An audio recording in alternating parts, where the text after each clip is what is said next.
We want to use one mic when we're speaking and not interrupt each other.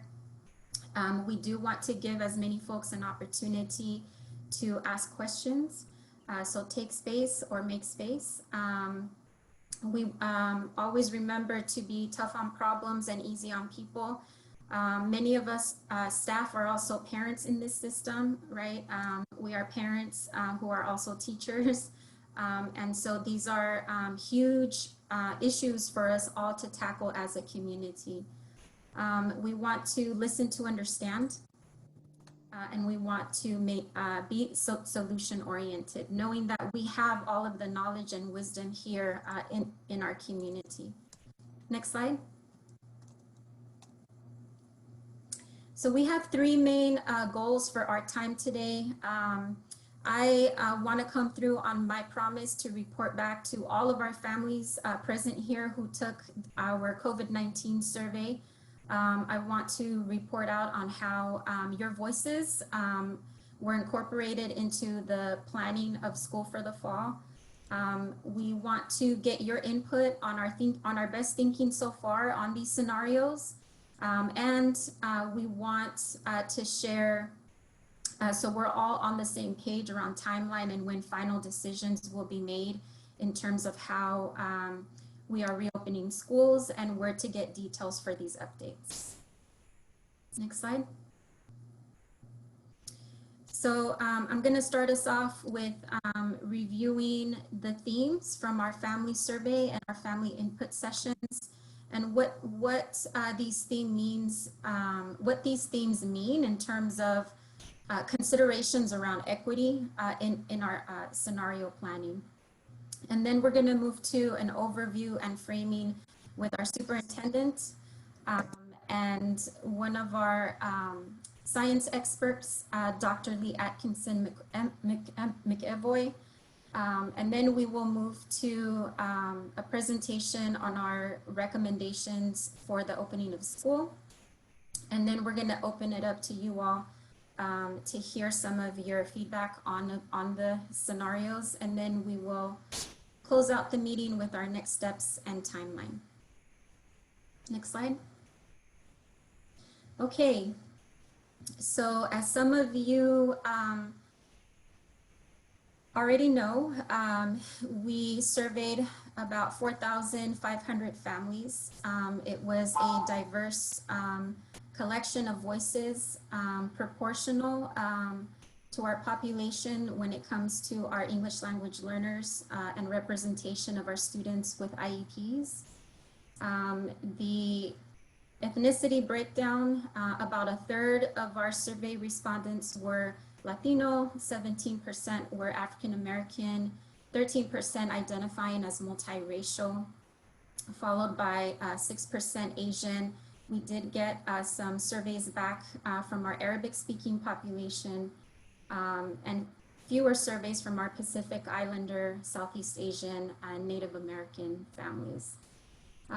So what you see on the screen here are some of the main themes.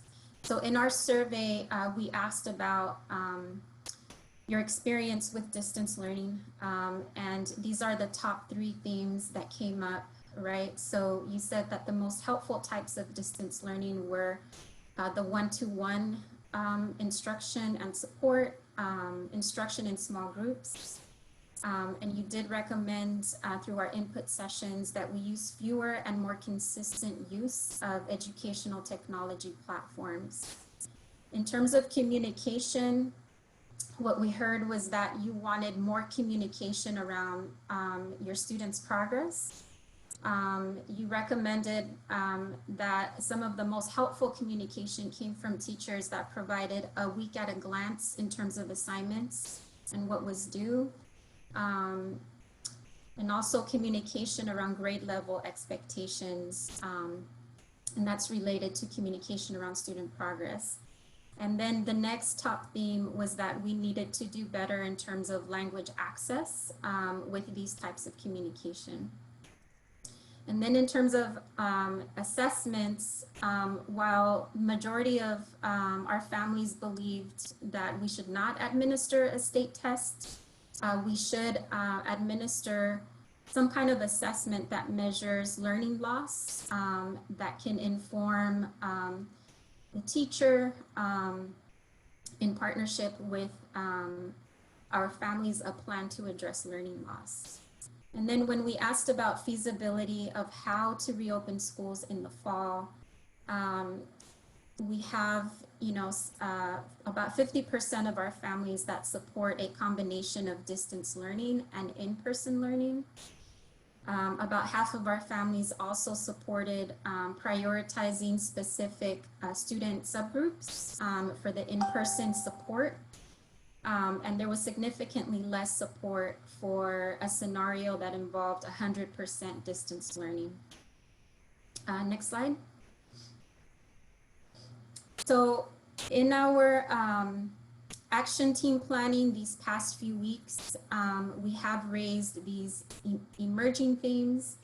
And so these are some equity considerations in our scenarios, right? So what we are intentionally planning for is ensuring that our students have access to technology, to direct parent-teacher communication, and to mental health, right? So one of the key findings in our survey was we found that access to technology was still a barrier for 1 in 5 of our students. And then when we put our equity lenses on, we understand that our Native and Latino students specifically reported less access to a device and or Wi-Fi in comparison to our other subgroups. And then in terms of access to communication, right, we are also intentionally planning in our Smart Start guidance that we will be releasing to our schools is around building in structures for direct parent-teacher communication around how families can support student learning. So the biggest data finding around this, right, is that less than half of our families receive daily communication from their school. And again, when we put our equity lenses on, we see that our Southeast Asian and African American students were the students that received even less daily communication at 32% compared to 43% average for our other subgroups. And also for our English learners and students with disability, they also reported having less access to that daily communication, and our high school students receiving the least daily communication at 26%. And then the other equity consideration that we are intentionally planning for is ensuring that all of our students and families have access to mental health support to access these learning opportunities, right? So in our survey, we found that fewer than half of our families received information. I'm sorry. This is the wrong data point here. I will fix this slide, but 1 in 3 families did not receive mental health support. Next slide, please. And then finally, a huge equity consideration that we have been intentionally planning for, and you will see reflected when we get to our scenarios presentation, is access to instruction. We want to make sure that all of our students have access to the most helpful types of distance learning. As I mentioned before, families indicated that the one-to-one and smaller group instruction was the most helpful. And as well as access to more instruction, right? So while families said that the communication was, the expectations around hourly instruction was adequate for their child's grade level and age, 1 in 3 families still wanted to see more instruction. So those are our key equity considerations that we've incorporated into our planning. And with that, I will pass it to our back to school planning leader. I know that's not her title, but she's our queen of back to school planning, Miss Salaja Suresh.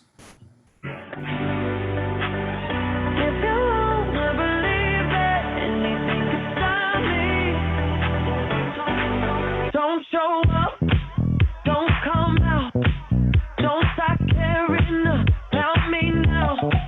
Walk away, you know how. Don't stop caring about me now.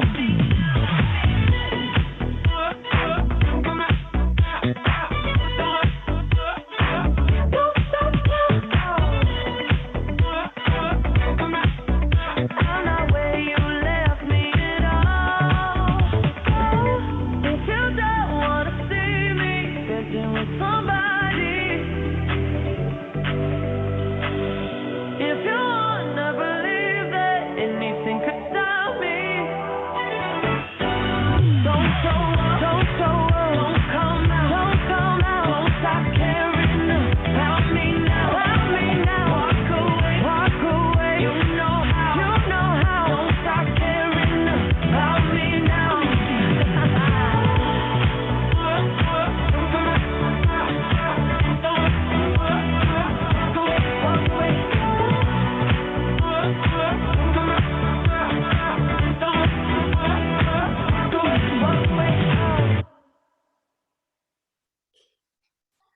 That was really exciting. Thank you all for being here tonight. We have a lot of people, and so I want to just frame really quickly how we've been doing some of the planning. My name is Salaja Suresh. I am coordinating some of the COVID work in planning for the new year. We've had about 100 people, parents, teachers, principals, central office leaders, union representatives, who've been working together over the last 6 weeks to create a series of recommendations that we're going to share with you tonight. And so to give us a little bit of background about how we've been approaching the planning process, I want to introduce our superintendent, Dr. Kyla Johnson-Trammell, and she's going to frame the strategy that we have been using in our planning. We're going to get into some of the science and safety, and then we're going to share out some of our recommendations with you and provide some space to get some feedback on those initial recommendations here tonight. Dr. Johnson-Trammell.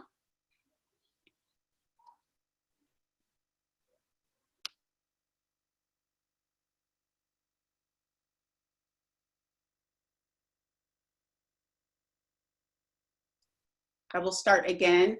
Good evening, everyone. Thank you all for joining us this evening.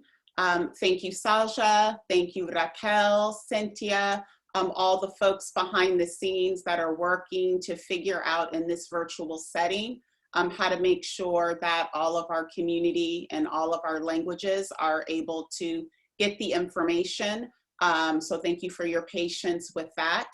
I also want to just take a bit of time to thank the 100+ individuals who have helped to inform some of the recommendations and have taken feedback from the surveys and from some of the meetings that will show up in the proposals.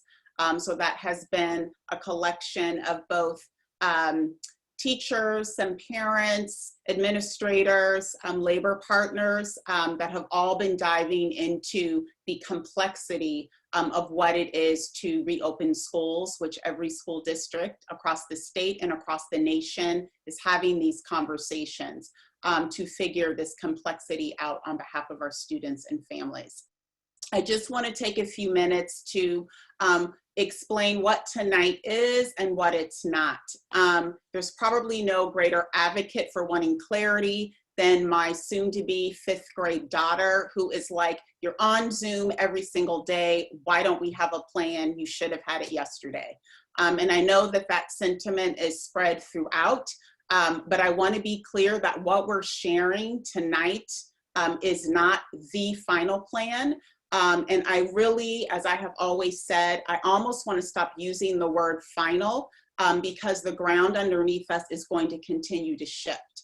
A little later in the presentation, you're going to hear a little bit about some recent state guidance SB 77, which is giving us greater clarity on our continuity and attendance plan, which has a direct impact on what we will be doing in our blended learning model.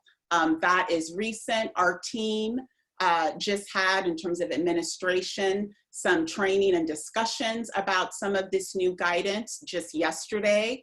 Everybody is in the process of digesting that information, and that absolutely will impact plans that we will have. So I'm just bringing that up as an example of the many ways when we get new information, any changes in guidance or greater clarity from the state or from the county, how we then have to take that information and make sure the plans that we have reflect that guidance. So just to begin, we will continue through this process to plan and think thoughtfully in this complexity through 4 S's. And one is science, and really doing our best to understand what we know about virus transmission. And it's one of the reasons I want to thank Dr. Lee Atkinson McAvoy for joining us. And we've actually now called on some medical experts, one actually who is also a teacher at Life Academy in Oakland, and a practicing physician, and other physicians from both Children's Hospital and from UCSF who are joining and advising us. You would ask, well, why do you need additional physicians? Everyone, we're all getting guidance from the state level, and every county has their Department of Public Health. But we know that we need to be mindful of what this means for our own context. And a lot of times the guidance is helpful, but it's still general. And so we're calling on medical experts to really help us think through, what does this mean for Oakland? And even further than that, to start to look at many of the proposals that we're bringing forth in terms of protocol when we're ready for in-person instruction, so that we have a medical lens to give us feedback, again, so that we can be as safe as possible. So again, we're bringing in some more medical experts to really help us understand what the science is saying in terms of our plans. I want to say in terms of safety, again, this is a real live tension point where we're constantly looking at the safety in terms of how we do our best to mitigate virus transmission and balance that with what we know are the real socio and emotional threats the longer students are out of school.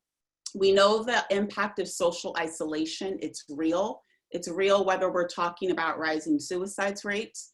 It's real whether we're talking about the increase in domestic violence. It's real whether we're talking about the lack of access of devices and just students that aren't getting the instructional support that they need. And so again, we're balancing both. We absolutely know we need to ensure the safety of staff, of students, and we're balancing that from what we're hearing in terms of just some of the silent negative impact of this global pandemic. And so just bringing that to surface, that we are thinking through the complexity of the situation that we're in.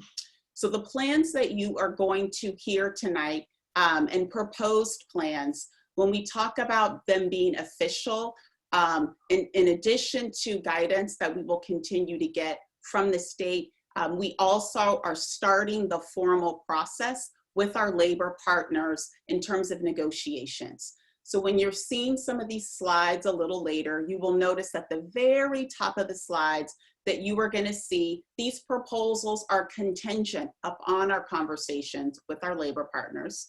These proposals are contingent upon additional guidance that we're going to get from the state. So I just want you to keep that in mind. The purpose tonight is based on the proposals that we have from the feedback that we have already collected from surveys and from some of our community, is to be able to hear from you and get further feedback. One of the things that you will see from our model, which is blended, so we are moving forward in terms of planning for a reality where we know we're going to have some level of flexibility. That was one thing that we heard very strongly from a lot of our community. But I want to also underscore that from this state, the expectation for all school districts is to do their best to plan for in-person instruction to the greatest extent possible. That is one of the key messages from SB 77. And so for folks who are asking, hey, you know, we know that there are cases that are surging, how can we even conceive of going back to school?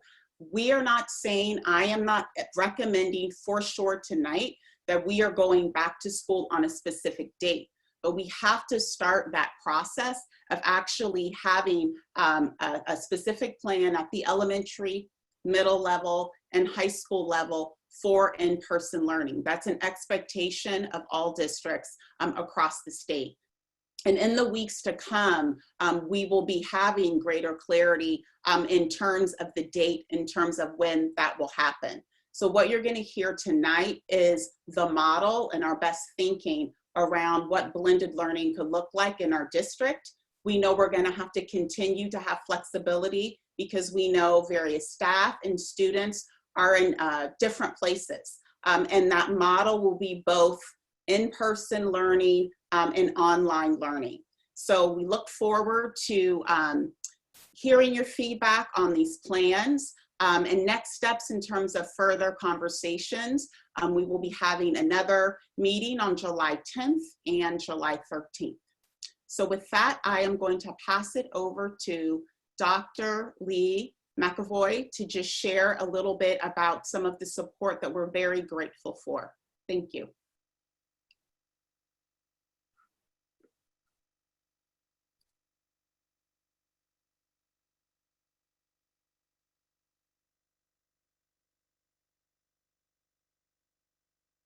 Hi, everyone. Can you hear me? Yes. Hi, my name is Lee Atkinson McEvoy. I'm a professor at UCSF and a pediatrician, and I also am a parent of 3 OUSD students. So I share the concern that you all have of making sure this is a safe environment, not only for our staff at the school. I'm also part of a team shown here on this slide who are participating in consulting with OUSD help make sure that we are thoughtful to provide things in the safest possible way. Next slide. So a summary of what we know about COVID-19 in children. And the lens I just want to share with you is to share a little bit around the science around the disease and what we know and what we should be concerned about. So what we have seen is that children get COVID-19 less often and are less ill than adults. Our team has seen the report out of Oregon and the report out of Texas that came out in the last day or two that seemed to suggest that they were seeing a slightly increased number of children getting COVID-19, and we will be on it, and we will come back and advise you all about what we learn about what's being seen in those 2 states. The other thing that's also important to know, besides getting COVID-19 less often, when they do get it, they tend to have milder disease. And we know most of the time, the person who gave them the disease is a household contact who is symptomatic and already sick. And it seems to be in households, when we look at that children aren't the major sources of transmission to each other or to adults. It's mostly the adults passing it to children. And the final thing that's really important, what we are seeing is the harm to children when they don't attend school. Next slide. This is just a snapshot from Alameda County's COVID statistics, and this was for as of yesterday, June 30th. So in Alameda County, 8% of the cases are in children 0 to 17, and children 0 to 17 make 22% of the population. So we are looking closely at our statistics, and we haven't seen locally the increase that has been seen in other states. Next slide. So the studies that really show that COVID-19 is less common in children and less severe, we looked at a number of these.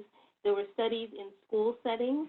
The limitation is these studies were done before these schools sheltered in place, but in many countries, we've seen results showing that exposures in school result in fewer positive tests in children than the adults.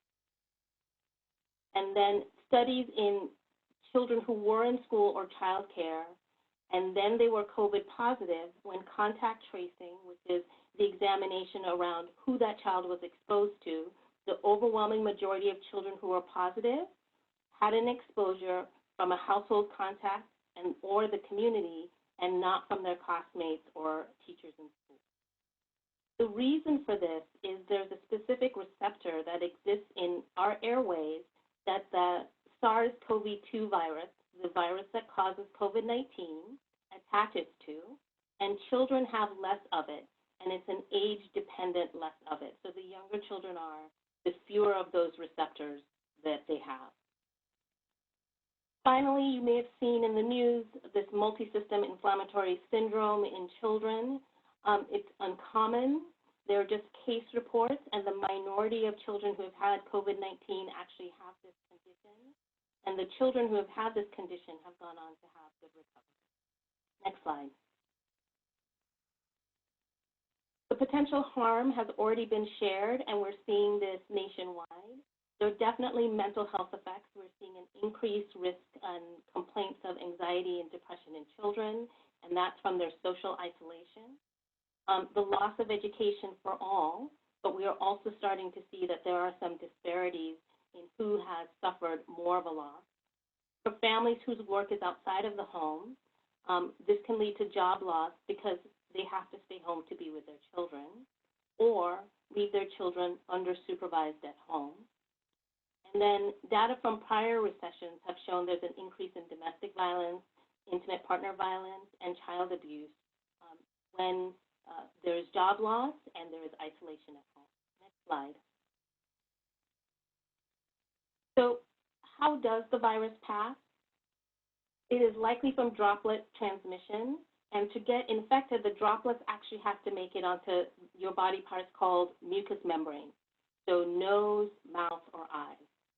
The droplets don't stay in the air indefinitely. They eventually fall to the ground. Next slide. Most of the droplets will fall within 3 feet for this type of a virus, and so a 6 feet distance is recommended to help prevent droplet transmission. In addition, as I told you, since it's nose, mouth, and eyes that are the areas for the virus to invade, having coverings on your nose and mouth and eyes can decrease your risk in addition to the 6 feet distance. Hand washing before touching mucous membranes, so mouth and eyes, is really important. And then staying home if you are sick. All staff and students must wear covering on their nose and mouth to help protect. Next slide. These are the current Alameda County safety guidance. And as you will see from the plans, face coverings, face shields, symptom screenings when possible, physical distancing, small stable groups of students, and teachers working with smaller cohorts are some of the key features that are being looked at to make school restart safely. Next slide.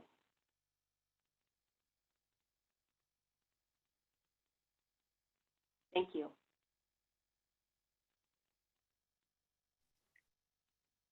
All right. Thank you, Dr. Atkinson McAvoy. I appreciate everyone's patience and bearing with the high number of attendees that we had tonight and some of the audio difficulties that we've been having. Looks like Spotify wants to start again. We are trying to stay on top of questions in the chat, so please feel free to continue to raise your questions there.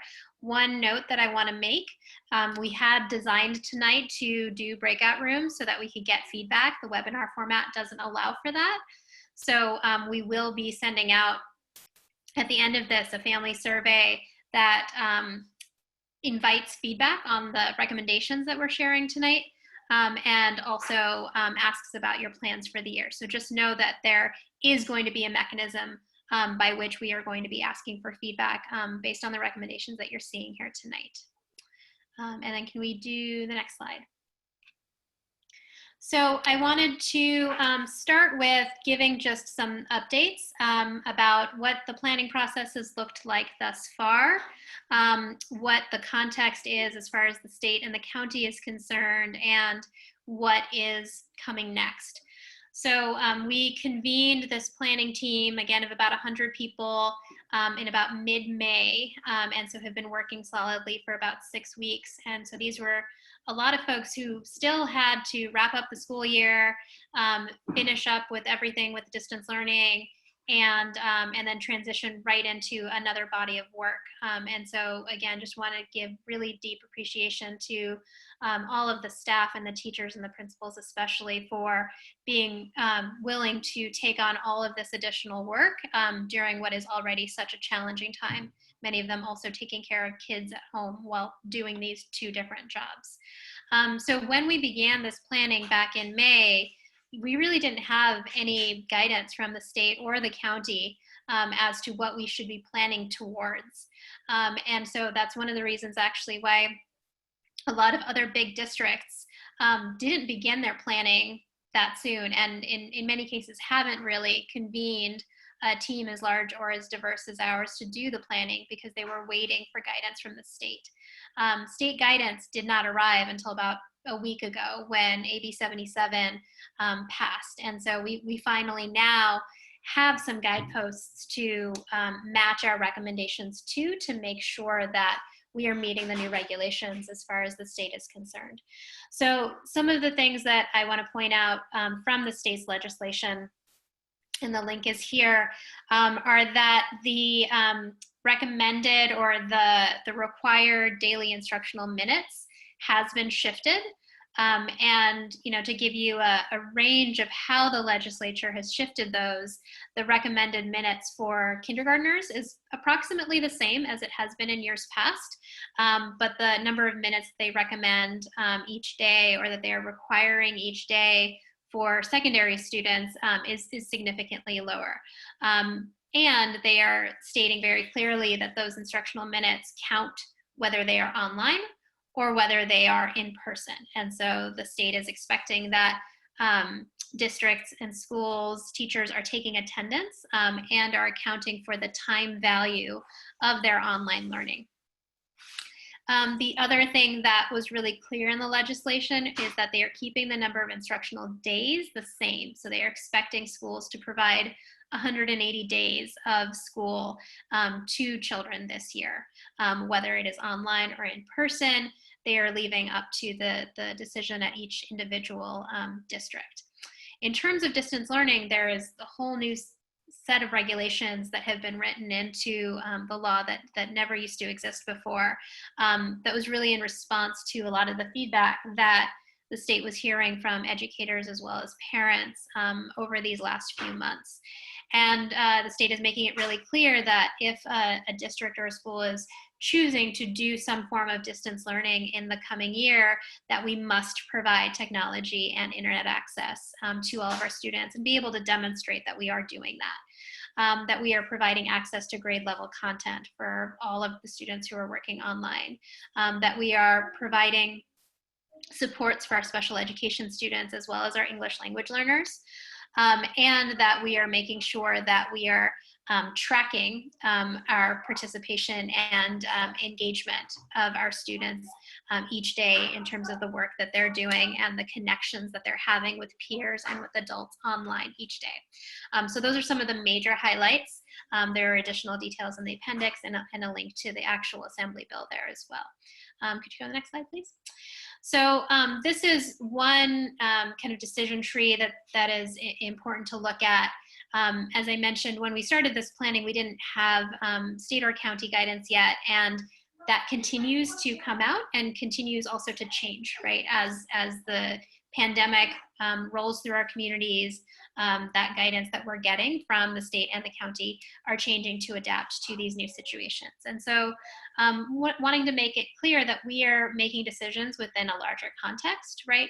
And so there are basically decisions that are going to be made at the state level, right? About whether they are recommending schools to open or not. At the county level, whether they are recommending schools to open or not.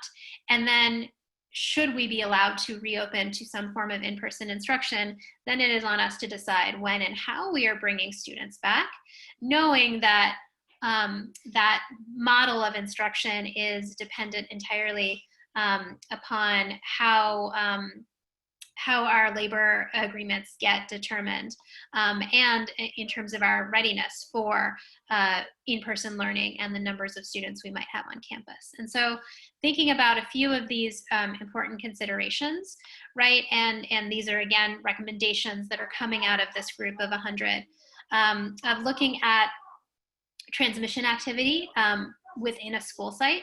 So if in, let's say, a 4-week span, there are cases at a school site, right? Like, we are not then opening up that school site and inviting more students in, right? Like, we have to make sure that our safety procedures and our safety practices are tight at each school site before we are opening up in-person instruction to more children. We have to make sure that we have PPE and we have a system for doing wellness checks for staff as well as students, so that we have an idea of who is on our campus each day, so that there should be a case that we are able to support the county's contact tracing system to be able to identify who might have been exposed. Similarly, each site is going to have different physical capacity issues in terms of the rooms that have proper ventilation and spaces for students to be able to keep 6 feet distance between them, that will determine how many students might be able to come back on any given campus.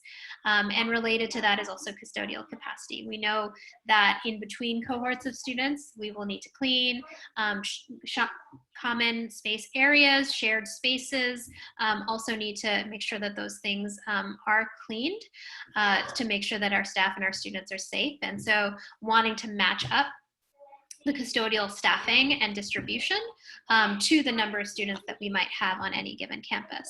And then a huge consideration that I think not a lot of people always think about is transportation.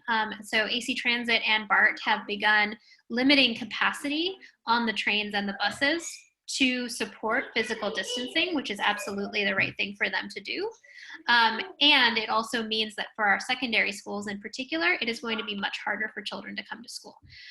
So if right now AC Transit is basically running at about 25% capacity, that's going to have a significant impact on a lot of our secondary students who live far away from their school to be able to get to their school.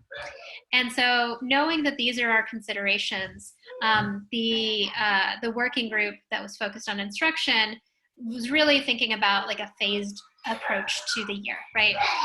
Of like knowing that at different points, we might be in distance learning, or we might be in one of these phases where there are more students on campus. And what would those different phases look like? And how can we help make the decision to go from one to another? Okay, next slide, please.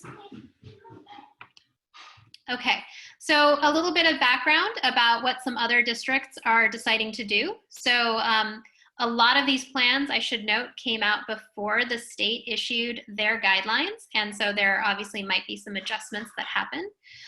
So San Diego, they are doing 4 days of live lessons, as well as that are like recorded online. So families can choose to do an online option, or they can choose to come in person.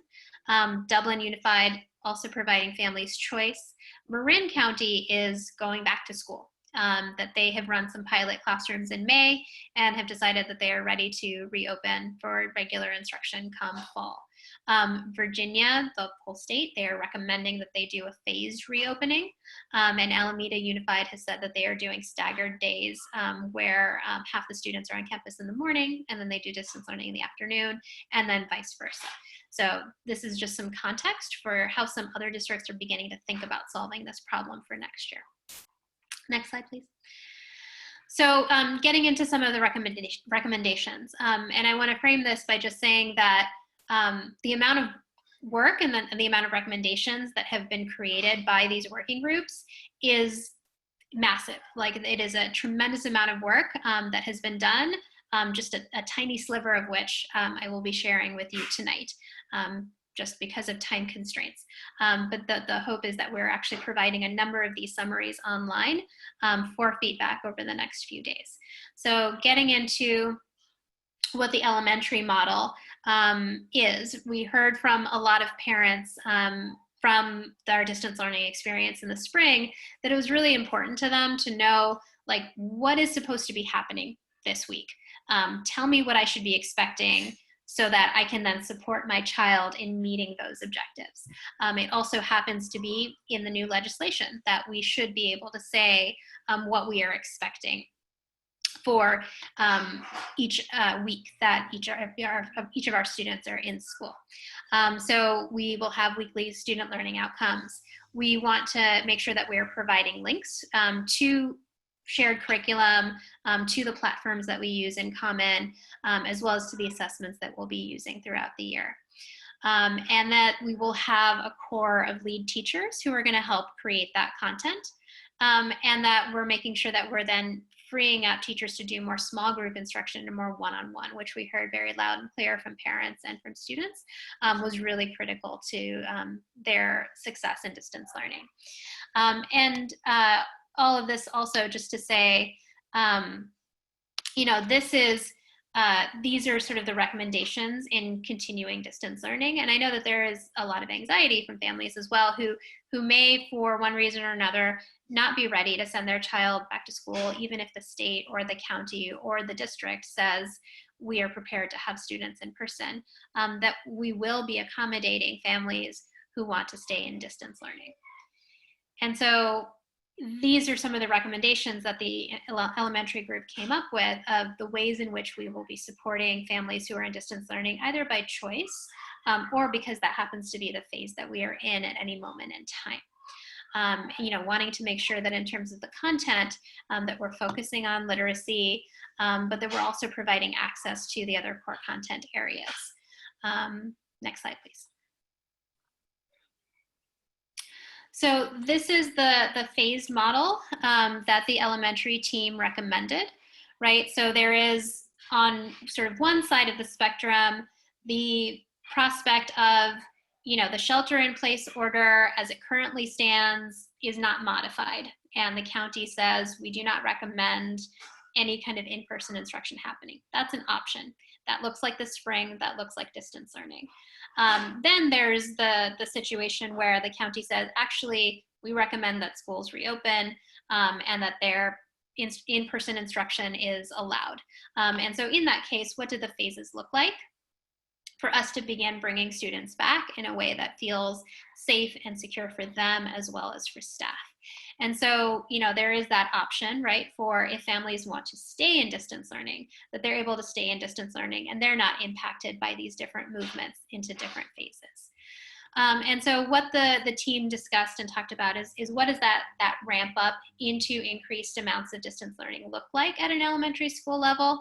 And for the beginning of the year, you know, it really looks like an opportunity for students to come on campus in small groups to meet their teacher, to get their Chromebooks, to get their learning materials, a sort of frame that they've called a kind of a check-in, check-out system of come in, check in with us for the week, get what you need to access your distance learning over the course of the week, and then come back, we'll do a checkout and sort of use that to frame the week. But recognizing that there are some students who need more in-person support, right? That is really the kind of intervention that they need in order to be able to access the content. That we're also in that early ramp-in phase, able to bring small groups of students back for instruction, right? So that they can get the support that they need. And a really kind of critical component to that is making sure that we are attending to our Mod Severe SDC students, as well as our early childhood and mental health enriched classrooms, to make sure that we are getting those young people back, because as the superintendent mentioned earlier, we are worried about rising cases of anxiety and depression and suicide in our community, and are hearing from the doctors in our community that those are many of the cases that they're seeing come into the clinics here in the Bay Area. So wanting to make sure that we are getting those young people back first and are supporting them every day. And then moving into phase 2, and again, the transition from one phase to another looks like every 4 weeks, we look at how is that school community doing? is it safe? Do we have enough PPE? Are we able to accommodate more students on campus? If so, let's accommodate more students on campus. And so in phase 2, it would look like now at elementary, all students are back, but they're back in a rotation model. So in this example, they would be back in an ABC model. So that means that students would be back for in-person instruction, like classroom instruction, 1 day a week, and then another day potentially as like a small group pullout for additional support. So if you are a newcomer, or if you're a kindergartner, or if you're someone who needs additional support, that you're able to access that and you're on campus twice a week. And then continuing to support our special needs students. And so adding in the mild SDC students as well. So we now have the spectrum of mild, mod, severe SDC students who are on campus who are receiving services. And then into phase 3, where we now again have all students back in an AB rotation. And we'll look at a couple of sample schedules that the team put together, where students are coming back now in slightly larger groups, right? In phase 2, it looked like the size of the group was about 8 to 10 students. And in phase 3, we're a little bit bigger, around 12 to 16 students. And they're coming back between 2 to 4 days a week, depending on the model. And that we now have all of our inclusion students back every day as well. And, you know, one of the reasons why the elementary school or the elementary group really recommended this phased in approach is it allows teachers and staff to norm to the new protocols and the new ways of teaching that will be expected of them without having all the students back all at one time. And to make sure that we are safe and that we understand how to support our students by bringing them back in small batches, back up to what will hopefully begin to feel like a more normal schedule. I will say the other thing that the instruction team is really shifting to focus on now is how to make sure that that core of distance learning is really strong. You know, we had to start distance learning in March with basically no notice, and have learned a lot since then. And so knowing that next year, in whatever model this ends up looking like, that there will be some element of distance learning that is going to be common for all of the students. We want to make sure that that is as high quality as possible and that it is including assessments so that we know where students are, so that we can help them get to where we need them to be, and that we have supports for our special needs students and for our English learners, and that we're addressing any of the gaps that students may have fallen into in these last few months. Next slide, please. So these are again some of the recommendations and that the elementary school group came up with, right? Of in this check-in, check-out model that I talked about in phase 1, right? Students could come in on Monday, check in with their teacher, get their learning materials for the week. If they're identified for additional in-person instruction to support them, they're coming in on another day that week to get that in-person support, and then are back on Friday to turn in their work, to get help, to do whatever they need to do on the school campus. Phase 2 looks like a 3-day rotation. And then they recommended 2 different options for a phase 3 that looks like a week A and a week B, right? So where your one cohort of 12 students might come for 4 days in a week, where they're getting instruction every one of those days. And then the next day they're at home and the B cohort comes in. One of the reasons why there have been recommendations in the community for this particular model is because it actually builds in some isolation time or some quarantine time where, you know, should someone be exposed during that week of on-campus instruction, there's a built-in isolation period where should they develop symptoms, they would develop the symptoms before coming back to school and therefore would not come back to school, you know, and risk exposure to others. And so that was one of the lines of reasoning behind the A-week, B-week. And then option 2 is looking at 2 days for A, 2 days for B, and then that B group then cycles into Monday, Tuesday for the following week. And one of the rationales behind that model was really looking at custodial cleaning and wanting to make sure that there was adequate time between cohorts for custodians to do a deep clean of all of the shared materials and all of the classroom spaces. And you know, and realizing that this working group, right, that put together these recommendations, they looked at a lot of different models. They talked to teachers, they talked to kids. We're going to talk a little bit about what kids have been asking for in a second, and are not saying that these are the final plans for what it's going to be, right? We are still going to be negotiating. We have to come to those final agreements with our labor partners before we can say definitively, this is what we're doing, right? This is a status update for the community to say, here's what the conversation has been thus far. We want you to participate in the conversation now. Tell us what we're not thinking about. Tell us what other things we should be thinking about, and have that then inform the next conversations that we have with labor and the next iterations of these recommendations that we will be creating. Next slide, please. So as I mentioned, we did survey students, and so we've got some data that I'm going to present here from upper elementary grades, and then a little bit later from our secondary students as well. We had about 1,000 students who responded, and we asked them a number of questions. Only some of the data is here, the rest of it is linked, about during distance learning what helped them learn the best, and almost a three-way tie between whole class, educational websites, and small groups, which I think was an interesting piece of data in that it differed from what we heard from parents, which was that small groups really worked the best. And then this other question, which I also thought was really interesting, around what helps you feel connected to your classmates and your teachers, where overwhelmingly they felt like the whole class model of instruction really helped them feel connected. And then some quotes that I pulled out from the different comments of, you know, kids really, you know, missing being in the classroom, but also really appreciating their teachers for what they put in, and some students really genuinely enjoying the distance learning experience. And so using this as a form to help inform next steps of what we're thinking about how to make a really high quality distance learning and hybrid blended experience for our young people. Next slide, please. So moving into the secondary.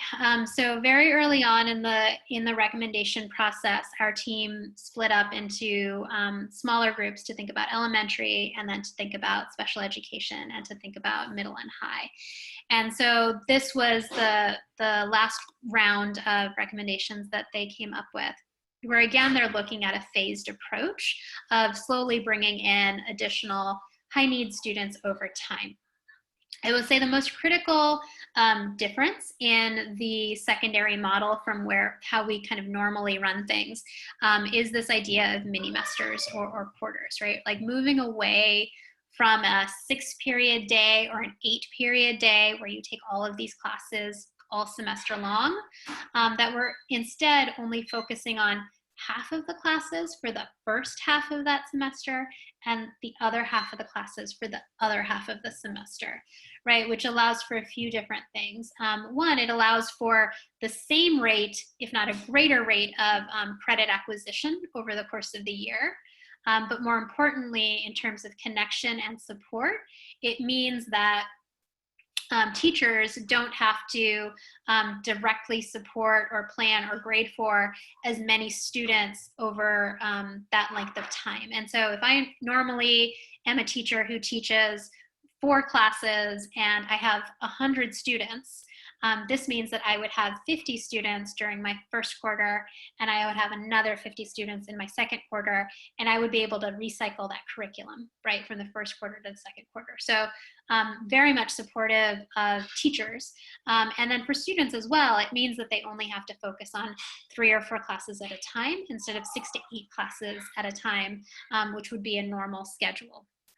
And so this is keeping in mind that we are likely to be in some form of blended learning for the whole year, I mean, if not longer, right?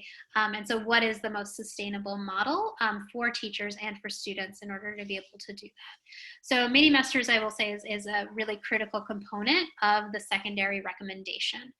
The other kind of critical component in the secondary recommendations is, again, around making sure that our special day class students, specifically the mod severe students, come back first and have access to all of the legal supports that are required in the IEPs. And then to use an advisory model to make sure that students are getting that connection every day, and have an adult on campus who is making sure that they are engaged in learning, that they are safe, that they are supported, and that they have everything that they need, and that those advisory check-ins are happening on campus, and that they're happening at a different rate depending on the student. And so it might be that students in transition grades, right, who are new to the school, who are newcomers, they are getting more of these check-ins than students who are more established and can access distance learning just fine. And so that's kind of, again, of the very limited in-person recommendations for phase 1. Moving into phase 2, we're now bringing more students back for small group instruction, similar to the elementary model, where we're identifying who are the students who are not engaging, who can't access to distance learning, who maybe received a no credit last semester because they were really struggling, who are newcomers, who are our 9th graders, whoever needs that additional in-person support to build community, to access the curriculum, to build relationships, and making sure that they have an opportunity to come back on campus more often. And then phase 3, and now splitting, right, between the middle school recommendation and the high school recommendation, that in middle school we're going into rotations. So all the students are back, and they have a schedule of like what day and what time they are back. And at high school, continuing with the check-in model, but making sure that all of our special needs students are back. So our mild, mod, severe SDC students, as well as the mental health enriched classrooms, and the inclusion students are back every day as well. Next slide, please.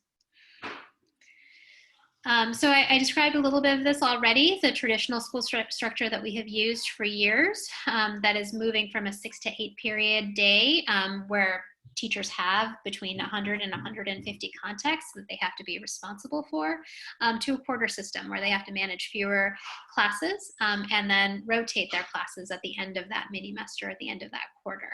And so less for teachers and for students to manage, but at the end of the day, the same amount of content. And that this is a model that could be applied whether we're in distance or whether we're in blended learning. Next slide, please. So again, this is kind of a mock-up of what a schedule could look like, and knowing that principals and counselors are not on duty right now. And so getting to what is the exact master schedule at any given site is going to have to take a couple of weeks, first for this to get through labor negotiations, and then for us to bring counselors and principals back and support them in taking the master schedule that often takes months to build to, in a very short amount of time, try and fit it into a new model if this is what ends up getting adopted by our labor partners. And then just a note that there is a possibility when doing a schedule like this, some people call it a 3x3 or a 4x4 kind of schedule, that there can be classes that span both quarters or that span the entire year. Classes like AP classes or dual enrollment classes make a lot of sense to make those span the entire semester or the entire year, depending on the class. And next, yeah, great. So this is some feedback that we've been hearing from some of our high school students. It seems like, you know, they're pretty split on the on kind of the model, but definitely most of them are saying, right, not most of them, but a plurality of them have said that mini-mesters of the options that were available to them is something that they, would be in favor of. And definitely, we know that about a quarter of our high school students have begun working during this pandemic, that they may have family members who have lost jobs and have then therefore stepped up to take care of younger siblings or to go outside of the home and work to provide income for their families. And so providing them a schedule that gives them some flexibility to continue working if that's what they need to do is one of the things that the mini master schedule would allow. And then, a concern from students as well of, I want to make sure that if we do this mini master schedule that I can still get the curricular support I need to do well on the AP test. And then some comments just also about how distance learning has affected them, right? And how they felt in this period of time when they've not been able to come to campuses. And, feedback from them, which is interestingly different than how the little kids felt, of how the upper elementary students felt, which is that a majority of them are saying that, yeah, the small group instruction, that was good. That actually really helped me. And also some advocacy there to bring grades back, right? That was something that they felt was important. Next slide, please. Okay. And so, as I mentioned, we do have a family survey that we're going to be sharing. And we really do welcome your comments and questions. I just want to reiterate that we want to support families who need to remain in distance learning for the year. We understand that is a real need, so that is going to be a part of the plans that we create. And again, just want to really thank everyone for being here tonight. I mean, it's an overwhelming response, and I understand that there's a lot of concern and interest in this, and appreciate all of the people who've been leaning in to do the planning. It's really challenging, and we're doing it the same as every other district in the state, in the country, in the world right now, trying to figure out how to do this. And I think that we've made a considerable amount of progress in the last few weeks. Raquel? Yeah, so I'm wondering if we can take maybe about 10 minutes to answer some of the questions in the chat. So I know we have Jossie, Cynthia, Andrea kind of monitoring that. So if you guys can raise some of the questions that aren't answered yet. So I've been trying to monitor the Q&A, and I just want to say there is a lot of activity around cleaning routines, frequency of cleaning, bathrooms being in a special trouble spot, toilets, aerosol from toilets, lots of questions, PPE, lots of questions around the sanitizing part of this and this, so anyone who speaks, and also when people test positive, what are the protocols, drop off, pick up, people approaching, that are not in the school consistently. So many questions about that. So I'll start with that theme if somebody wants to take it. Great. I'll start with some of those questions. So we had a whole facilities team that was looking specifically at custodial and what are the custodial cleaning standards, and what is the new equipment or materials that we need to buy, what is the PPE that we need to provide for custodians. And so as I mentioned, the recommendations that I stated here are really just like a fraction of what the team put together, but we do have custodial standards that actually came from the U.S. Department of Education of kind of this is the standard level of clean that needs to be in all of our schools.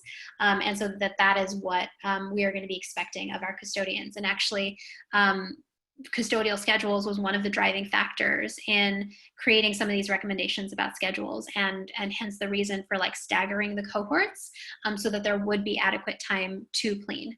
And that was actually one of the reasons why fairly early on, the elementary team said, well, I'm not sure that we could do like an A group in the morning and the B group in the afternoon, because that wouldn't really give enough time for the custodians to get into all the classrooms and do the cleaning that would be required. And so they kind of went in a different direction from that.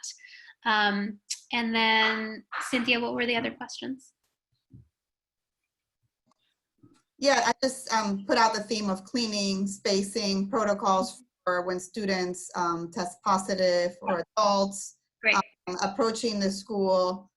So that was a lot of it. And I'll follow another theme when you're done with that. Okay, great. Yeah, the COVID testing protocols, like in terms of if someone has a exposure to someone who is positive or if someone is positive themselves, we are following the county guidance. And so we do have protocols that our legal team has created that our medical team is now going to be reviewing before we publish it next week. But it is basically taking exactly what the county says we should do when you are in one of these particular situations of either exposure or symptomatic yourself, of what you should do as an individual, as well as any individuals who might have been in contact with you, what they should do. So that's where that guidance is coming from. And then in terms of visitors and other adults on campus, that is likely to be very, very restricted next year. What they have done in a lot of other countries that have already reopened months ago was having parents drop children off at one part of the school and not having parents really be at any other part of the school to limit the number of adults who are in any of these kind of bubbles that they're trying to create or cohorts that they're trying to create on campus. I also see a question about screening. Screening and testing and notifying, those three things. Screening, testing, and notifying. And notifying. So screening is absolutely, I'm glad whoever brought that up. It's a super important point, and it is part of the state guidance as well as the county guidance. Every school is going to have to screen not just students, but staff, anyone who's coming on campus. The county is recommending passive symptom screens, which means that we're not taking temperatures, but we are asking questions. So do you have a fever? Do you have a cough? Do you have shortness of breath? Because what the data has shown is that many people who do have COVID, that fever is actually not one of the early symptoms. And so that wouldn't necessarily protect the community if we are taking temperatures. And so the county is recommending that we do passive symptom screens. And the county has also said that they are keeping their 30 testing sites open, and that we should be referring staff, families, students, anyone who thinks that they are symptomatic or thinks that they might be exposed, that we are referring them to their testing centers. And then similarly around notification, I mean, there are privacy rules that we are bound by and that we have to follow. But also notifying anyone who might have been exposed to someone who is sick is part of the protocols that we're getting the medical team to review this week. And to that, there's a related question around staffing levels and funding levels to do things. So if there's additional screening, monitoring, teaching, and all that, is there additional, and cleaning, is there additional staffing for these functions? Mm-hmm. Yeah. And yeah, funding was part of that. Yeah, I mean, that was definitely a real concern that was raised by the parents and the teachers that were all on these working groups, that they were like, listen, it was hard enough before, right? Like we didn't have the staff before, we didn't have the supplies before, and now we have to do so much more, which again, I think is partly why there is this recommendation around a phased approach, which is cautious, where we're not just saying we're all coming back and we expect it to be fine. That we want to do it as cautiously and as carefully as possible, so that we are able to address those staffing and material needs that we have. Yeah, and yes, lots of comments about there was not enough soap before the pandemic supplies, just so you know, the material things. Yeah. So moving to more the design aspects of this, there was a lot of activity both in the chat and the questions around why 1 week rotations and not 2, since that allows enough time for symptoms to express themselves. Mm-hmm. And also many questions around who's are the same teachers doing both the distance learning and in-person elements of instruction, especially if you have different groups of students and families doing one or the other. So, so how are we staffing that combination? Yeah. Yeah, I mean, the first step really will be the family survey that we're sending out tonight, to get some concrete numbers at each school site, because there will be a certain number of families who choose to be distanced for the remainder of the semester or the remainder of the year. And then that dictates essentially your master schedule and your staffing, for each school site, as well as the needs centrally. So, if I am managing a school site, I know that half of my families are going to stay online. That changes how I distribute my teachers, and ask them to work together to support them, versus if I only have 4 families who are staying online, where I might need some additional support, centrally to help those 4 families who are online access distance learning. Yeah, and to that also, not just the ones who are opting out altogether, but the fact that when you have students taking turns, what is happening for those that are not doing in-person learning? Like, who is coordinating that? Right. Yeah. And so the expectation from the state is that if it is not your day for in-person instruction, that you are accessing distance learning that day. And so just to kind of clarify my answer is part of how we're going to figure out how we're staffing that is by knowing what is the quantity of students who are going to be in each of these individual cohorts versus who will be just in distance learning, because then that will determine how we are splitting up our staff on any given site, as well as how many staff we might have centrally who can support the distance learning aspects that are happening in any of these models. Yeah, and anyone else can step in, by the way. I'm still trying to honor all the Q&A themes. There's something around the timing of phases. When do you know you're going from one phase to the other? And there are many questions around other districts choosing to start in person later. Mm-hmm. So the choice to start right away with a subset of students. And so I do want to remind people that the recommendations that we talked about here are not final plans. Right? Like, we're actually hosting this meeting because they are not final plans, because we actually do need these questions, we do need these comments, we do need these concerns as we go into bargaining, so that we can say, hey, here's what teachers are saying, hey, here's what parents are saying, hey, here's what families are saying, because there's still time to shape this, right? And so I just want to be clear, it's not, no one should take any of this as gospel of like, this is what it's absolutely going to look like, because there still is a lot that needs to get worked out. And I will say, just like of the reopening plans that I've seen, I mean, those districts are in the same place to a certain extent, right? Where many of them haven't yet bargained those plans that they have put forth, and so that there will likely be changes before school actually opens.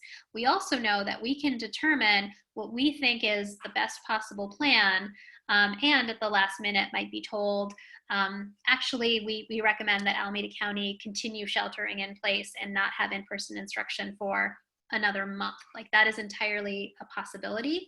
And so we know that whatever plan we come up with is going to have inherent flexibilities built into it to allow us to go ramp up to have more in-person instruction, or slow down to have less, in order to abide with those county guidelines and in order to respond to cases that might be rising on any specific campus. And then to revisit kind of the idea behind the phases was really like every 4 weeks, looking at what's happening at any individual site, and as a district making the decision if that site is ready to move into a new phase where they're bringing more students back, or they're bringing the same students back but just more frequently, and making sure that we have the PPE, that we have the custodians, that we have what we need to safely bring back more students on that campus.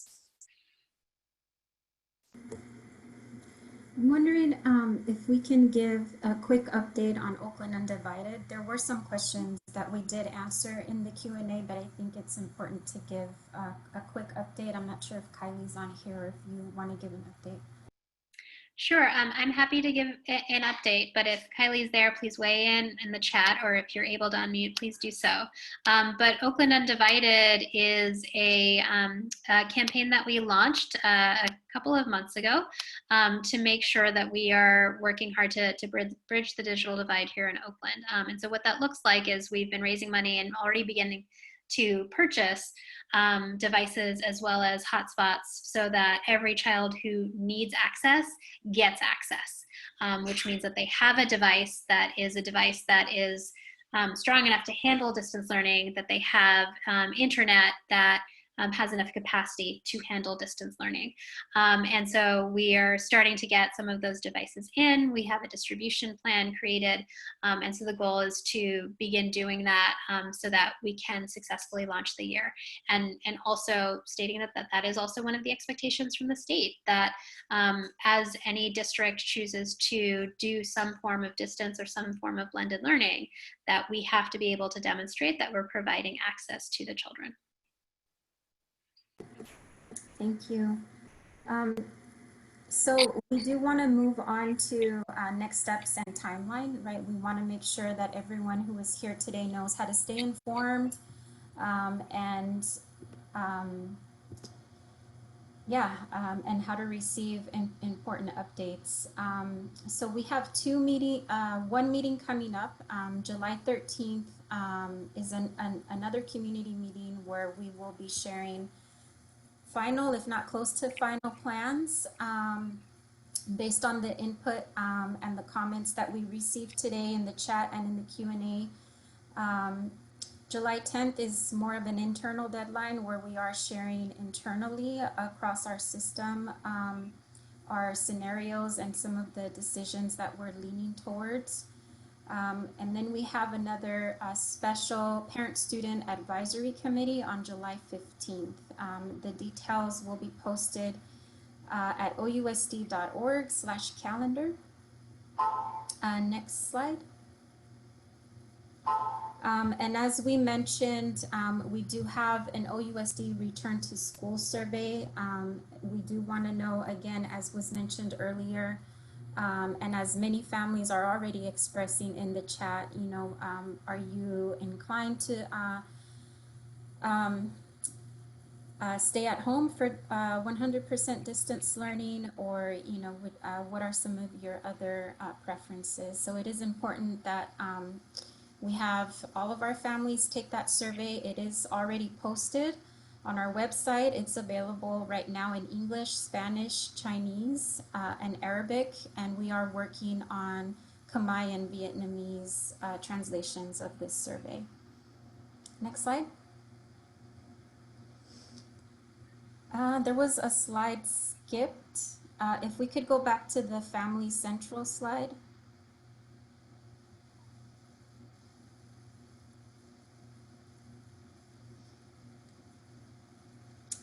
So we also have a whole site just dedicated to family updates and important resources to support with distance learning, and now with during summer, you know, that we don't have school in session.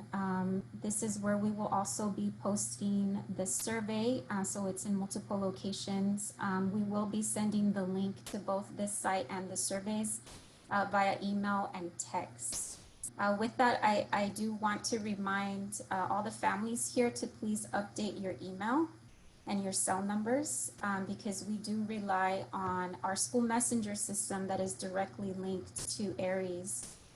So we do need your updated emails and cell numbers. Raquel, before we move on, could I just have Dr. Atkinson Atkinson McAvoy answer a couple of questions, and then I want to pass it on to Kyla as well. So Dr. Okay, there's also a request to people asking if we looked at YouTube comments and how those were being managed. Just quick note. Great. Yeah, so we've been pasting the YouTube comments in the Q&A. Thank you. So Doctor, I think that there were a couple of questions just about like taking temperature, as well as about surface transmission. And so I'm wondering if you could address those two. Hi, thanks for those two questions. So temperature taking, particularly the distance temperature taking with the sort of temporal that you shine at the forehead, there's a lot of error associated with that sort of a thermometer. And so there are places that use it, there are health systems that use it, but we would need to know specifically what thermometer, and realize there's some inaccuracy in measuring the temperature from the forehead. And can you tell me the second question? Yeah, the second question was around surface transmission, and so if you can get COVID by touching things. Yeah, so the concept of sort of fomites is what the formal term is it, what's on cardboard, what's on metal, what's on different surfaces. While we know the virus can live on those surfaces, we haven't really seen in the literature a lot of transmission of the virus that way, but the way to combat that is your hand washing. And so the importance is don't touch your face, don't touch your eyes, don't touch your nose, don't touch your mouth, unless you have just washed your hands for 20 seconds. And that really sort of helps eliminate infection from those sources. Awesome, thank you.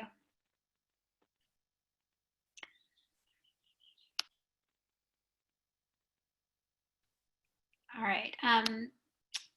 Kyla, Dr. Johnson-Trammell, did you have any other words that you wanted to say?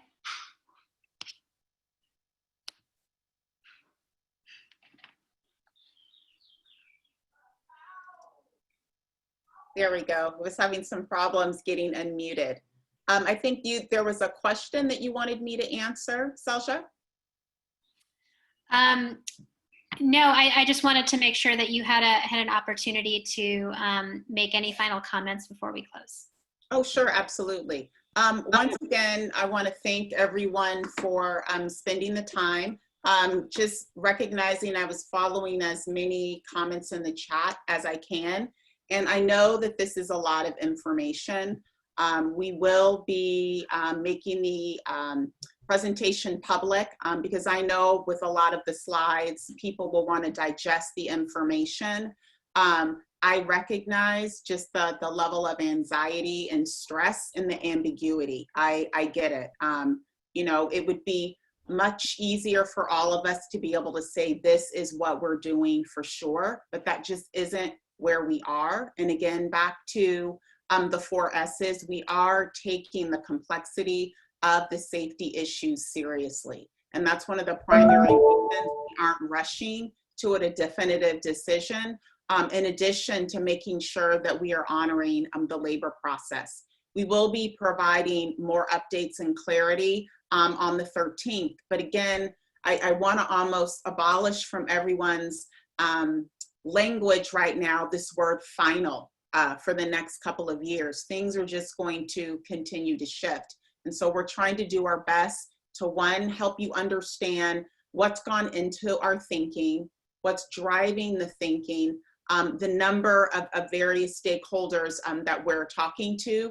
We are very clear that, and even in the chat, that the range of people's comfortability, it's very broad. And so we're trying to plan around that, knowing that people have different concerns and different needs based on personal circumstances, and balancing that from what we're hearing with staff, who ultimately we're going to need in order to carry out these plans. So we will continue to provide you our next updates on the 13th. That will give our staff more time to digest some of the new information and SB 77, which again is just providing all districts clearer guidance around attendance, engagement, and instruction, and specifically what to do for more of a district's vulnerable students and families. So with that, I will end my comments, and just a deep appreciation for everyone in the community for tuning in, for your patience, for your honesty, and all the 105, I believe, OUSD staff members, family members, and just everyone for just giving us your best thinking so we can try to be not only as prepared, but as thoughtful as possible for next school year. Thank you. Thank you, Kyla. So we want to close the OUSD Way, the Office of Equity Way, with our heart and with so much love to all of you. Thank you for tuning in. Appreciate your patience. Again, we're all in this together, and we need you, to make these decisions. So really appreciate your comments and your questions. I'm going to ask Brother Jerome Gordine to close us out. So this was a very historic moment in terms of how you, as the parents of the community, came out today to share your knowledge that we deeply appreciate, and that's first and foremost in our mind, and how we move our scholars forward in our communities. So it's extremely appreciative. We want to end with a video to just recognize the unity in our community, and as was said before, to continue to keep us undivided as we move forward in the best interest of our scholars. And as Oscar Wright said, it's not about me, it's not about you, it's about our children.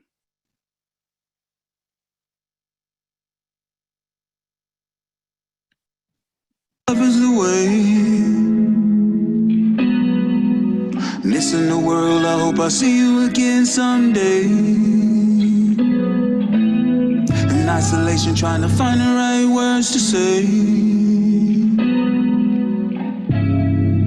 To the rest of the world, from Oakland to the rest of the world, I love you.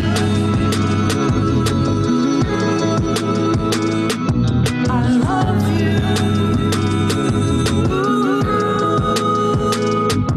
I love you.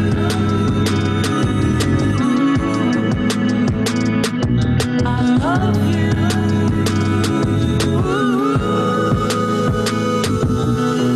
I hope this reaches you with good health and spirits, moving in and out your life. So here we going with that light force, bunker down in the town, praying that it takes its course, reminiscing on the beautiful places, the different faces, exotic stages. This music takes its high for real. I know that fear for real, but still they say love is the answer, they say love is the way. Missing the world, I hope I see you again someday. In isolation, trying to find the right words to say. To the rest of the world, from Oakland to the rest of the world, I love you. I love you. I love you.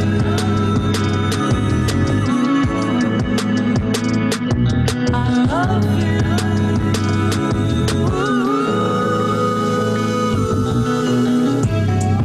And this too shall pass. The day the world stood still, sit back and I laugh. Revelations coming fast. Everything we thought would last forever, ever, but nothing like the present. Nothing lasts forever. Life is such a present. Now look at you when you choose to be present, wrapped up in the beauty and the love just for you.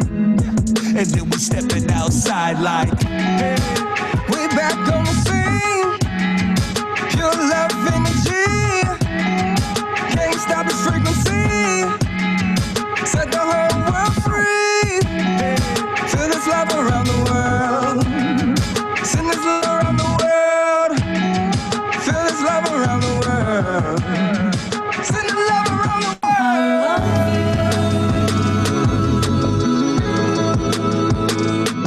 I love you. I love you. I love you.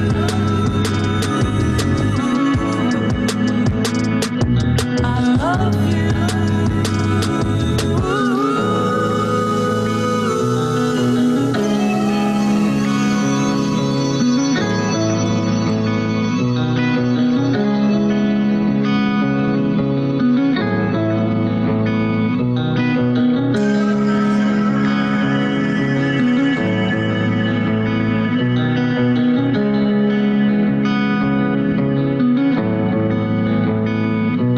They say love is the answer, they say love is the way. Missing the world, I hope I see you again someday. In isolation, trying to find the right words to say. To the rest of the world, from Oakland to the rest of the world.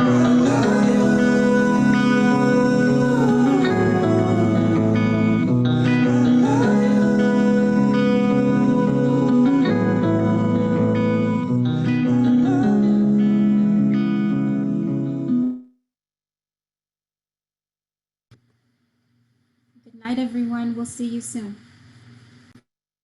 Thank you. We love you.